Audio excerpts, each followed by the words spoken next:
2026-27 academic year కి admissions ని ఆహ్వానిస్తుంది పల్లవి engineering college. నాక్ ఏ గ్రేడ్ గుర్తింపు, అత్యాధునిక మౌలిక సదుపాయాలు, 91% పైగా ప్లేస్మెంట్ సక్సెస్ రేట్ తో టాప్ ఎంఎన్సీ కంపెనీలో ఉద్యోగ అవకాశం. అడ్మిషన్ల కోసం 9247528134, 9247528135 నంబర్స్ ని ఈ రోజే సంప్రదించండి. భూమిపై కృత్రిమ సూర్యుడు, చైనా సంచలన ఆవిష్కరణ. మన భూమిపై సూర్యుడిలా అపారమైన శక్తిని ఉత్పత్తి చేయగలిగితే ఎలా ఉంటుంది?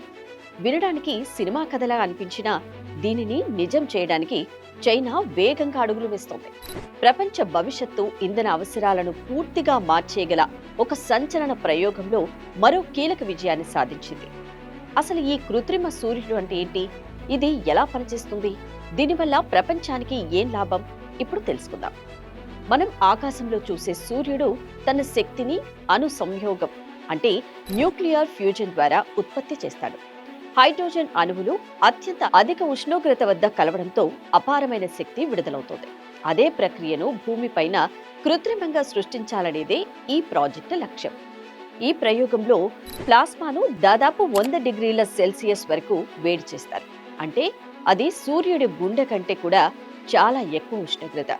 ఇలాంటి వేడిని ఏ పదార్థం కూడా నేరుగా తట్టుకోలేదు. అందుకే ప్లాస్మా రియాక్టర్ గోడలకు తగలకుండా అత్యంత శక్తివంతమైన అయస్కాంత క్షేత్రంలో నిలిపి ఉంచాల్సి ఉంటుంది. ఇందుకోసమే చైనా ప్రపంచంలోని అతిపెద్ద సూపర్ కండక్టింగ్ ఫ్యూజన్ మ్యాగ్నెట్ ను తయారు చేసింది. ఈ మ్యాగ్నెట్ డి ఆకారంలో ఉంటుంది. దీని ఎత్తు 21 మీటర్లు, వెడల్పు 12 మీటర్లు, బరువు ఏకంగా 582 టన్నులు. అంతేకాదు, ఇది ఇప్పటి వరకు రూపొందించిన ఇలాంటి అయస్కాంతాల కంటే మరింత శక్తివంతమైనదిగా చెబుతున్నారు. ఇది అత్యంత తక్కువ ఉష్ణోగ్రత అయిన -269 డిగ్రీల సెల్సియస్ వద్ద పనిచేసేలా రూపొందించారు. ఒకసారి అమర్చిన తర్వాత దాదాపు 60 సంవత్సరాల పాటు సేవలు అందించేలా దీనిని డిజైన్ చేశారు. చైనా ఈ రంగంలో ఇప్పటికే ఒక ప్రపంచ రికార్డును కూడా సృష్టించింది. ఈస్ట్ ఫ్యూజన్ రియాక్టర్లో 100 మిలియన్ డిగ్రీల ఉష్ణోగ్రత వద్ద ప్లాస్మాను 1066 సెకండ్ల పాటు విజయవంతంగా నియంత్రించి ప్రపంచ దృష్టిని ఆకర్షించింది. ఇప్పుడు ఈ భారీ అయస్కాంతం సిద్ధం కావడంతో చైనా 2027 నాటికి కొత్త తరం ఫ్యూజన్ రియాక్టర్ను పూర్తి చేసి 2030 నాటికి ఫ్యూజన్ ద్వారా విద్యుత్ ఉత్పత్తి ప్రారంభించాలని లక్ష్యంగా పెట్టుకుంది. ఈ ప్రాజెక్టు విజయవంతమైతే ప్రపంచంలో ఇంధన రంగంలో విప్లవాత్మక మార్పులు రావచ్చు.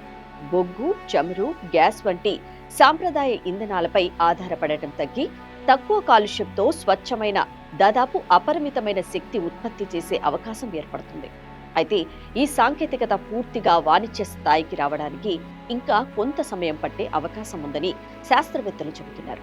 అయినప్పటికీ భవిష్యత్తు శక్తి ఉత్పత్తిలో ఇది అత్యంత కీలకమైన అడుగుగా ప్రపంచం భావిస్తుంది.